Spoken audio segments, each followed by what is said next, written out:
Avant de débuter cette vidéo, je tenais à vous dire que j'ai sorti un livre. N'hésitez pas à regarder sur ma boutique Etsy, il s'agit d'images de poupées d'horreur générées par IA. N'hésitez pas à regarder, j'ai également deux notices Lego que j'ai fait, il y en a une qui est sortie il y a pas longtemps. N'hésitez pas à regarder et sur ce, bonne vidéo.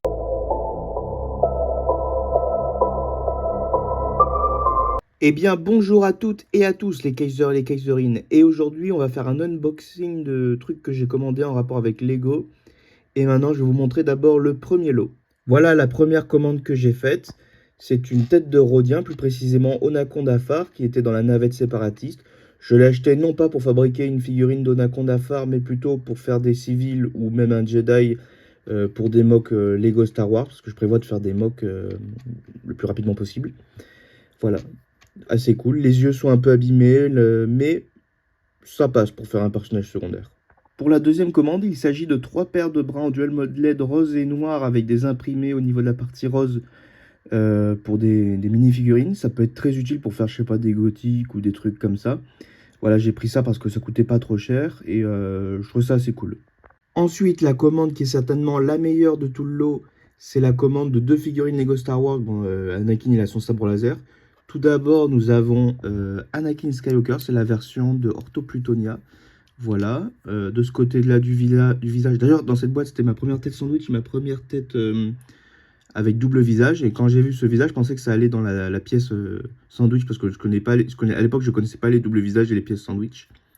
Et de l'autre côté, on a une tête d'Anakin plus classique, mais qui est différente de la version Clone Wars habituelle, parce qu'en fait, il fait la tête, alors que d'habitude, il est plutôt un peu souriant. Voilà, très belle figurine. Alors, je l'avais déjà quand j'étais petit, mais bon, il n'en reste plus rien, alors je l'ai recommandé. Et surtout, la star du jour, c'est le soldat de Kashyyyk, c'est un clone. Le casque, bon, le casque, il est un peu abîmé, mais c'est pour ça, du coup, je ne l'ai pas eu pour trop cher. Le casque, en fait, c'est le même que celui des éclaireurs impériaux, mais au lieu d'être blanc, il est gris, non, il est vert-gris. Il a une tête noire classique, là, cette pièce, elle vaut rien. Voilà. Alors j'ai vérifié, bien sûr, je l'ai démonté pour voir si c'est bien du Lego, toute cette figurine. Le torse qui est vraiment exceptionnel pour l'époque où il y a des imprimés. Les jambes qui sont magnifiques. Alors des fois sur Bricklink, on trouve pour pas trop cher des hanches ou des jambes séparées. Mais je préférais quand même commander la figurine en entier. Voilà, franchement, c'est certainement la nouvelle plus belle pièce de ma collection Lego Star Wars. Et d'ailleurs, quand je l'ai déballé, je trouvais qu'il était vraiment, voilà, surtout le torse, assez impressionnant pour l'époque. Voilà, c'est une très jolie figurine. Maintenant, on va passer au dernier lot. Et maintenant, nous avons un lot de pièces transparentes, assez sympa, dont 2 étoiles noires. Ici, nous avons une lance, mais du néon vert fluoré. Je sais plus, mais c'est ma couleur préférée de Lego. C'est dommage qu'il ait arrêté. Alors, cette couleur aussi, là, ils l'ont arrêté.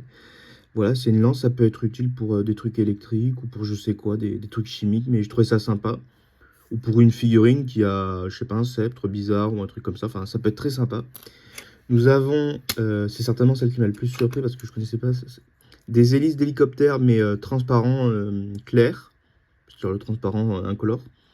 Et franchement, je trouvais ça assez chouette. Je sais pas ce que je vais faire avec. En vrai, ça pourrait faire des ailes pour un insecte géant, mais sinon, ça peut être sympa. Voilà, une pièce, c'est ces sortes de portes là qui s'ouvrent comme ça. Rouge transparent, j'aimais bien, ça peut être sympa pour un truc cyberpunk ou je sais pas quoi. Certainement une des meilleures pièces que j'ai. Alors quand j'étais plus jeune, j'avais acheté avec mon grand-père euh, le combat de Yoda contre Count Dooku. Il y avait un hologramme de l'étoile noire, mais on le voyait pas très bien, il était assez fragile. Et là, on a un vrai hologramme beaucoup plus cool de l'étoile noire. C'est celle qui était tenue par... Enfin, c'est celui qui était tenu par Palpatine dans le Venator, le croiseur de classe Venator. Et voilà, c'est une tête rouge avec imprimé double visage. Voilà. Le dos de l'étoile noire et l'avant de l'étoile noire avec le laser. Enfin, le truc du laser. Voilà, très cool. J'aime beaucoup cette pièce. Ça faisait des années que je voulais la voir. Et là, une pièce. Alors, ça fait un peu Bionicle. Ouais, c'est sûrement une pièce Bionicle à la base. Mais c'est l'hologramme de l'étoile noire dans le croiseur Mon Calamari. Vous savez, la boîte où il y a le croiseur et dedans il y a un wing et tout. C'était la première boîte où est apparu l'amiral Akbar. Et voilà, très bien. Et un truc, en fait, c'est 2 pièces qui sont collés. Donc, si on veut un peu s'amuser, on pourrait mettre l'hologramme de l'étoile noire dans l'hologramme de l'étoile noire, et on obtient un hologramme dans l'hologramme. Et bien voilà, j'espère que ça vous aura plu les Kaysers et les Kaiserines. N'hésitez pas à vous abonner, à commenter, à mettre le pouce bleu. Je vous dis au revoir.